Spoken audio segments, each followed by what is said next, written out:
चाहूँ किस प्रकार से बच्ची चोर के हाथ से बच निकली है। कल काका हो रही सो कल मैं है ना बाथरूम गए रहे तो बाथरूम जब निकले ना तो कौआ रो वही मेरा का खरबीर करी से तो मैं प्लाट जाके देखे ना तो एटी मुड़न घर आब तो मुड़न छबक कोती लेके रिश्नरवा को प्लाट तो ना काज ना निकालत एहे में बैठा दे रही से ईटा गए आवती में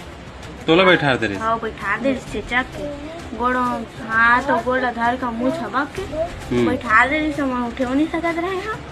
तो ना मैं चेचक के उठे ओकर बाद ना उठती तीरत लेके रही से मोला ताले मैं है ना वो काज ना खोजिस खड़ा करके चिल्लाए भी नहीं सकत रहे पूरा मुंह छबक दे रही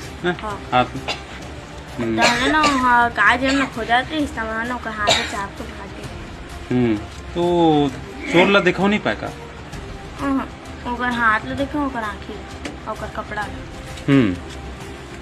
वो कपड़ा सादा कलर के शर्ट पहने रही से काला कलर के जीन्स और ओकर आँखी ना भूरवा है तो और पूरा है ठीक ठीक तो देख सका था अभी हमारा बच्ची जो है सुरक्षित घर में अपन है आज सही सलामत है और काफ़ी कल डरे रही से और बात भी नहीं करत रही से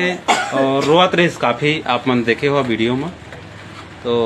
अभी बच्ची अपन घर में सुरक्षित हवे तो जितना भी हमारे माता पिता बहन मन है ते मन से कहना चाहता हूँ कि अपन अपन बच्चा ला देख रेख करा ज़्यादा से ज़्यादा मन के ख्याल रखा और दोपहर में माता पिता मन ध्यान रखे कि दोपहर में चोर मन घटना के अंजाम देत हवे तो दोपहर में आप मन माता पिता मन से मैं कहना चाहता हूँ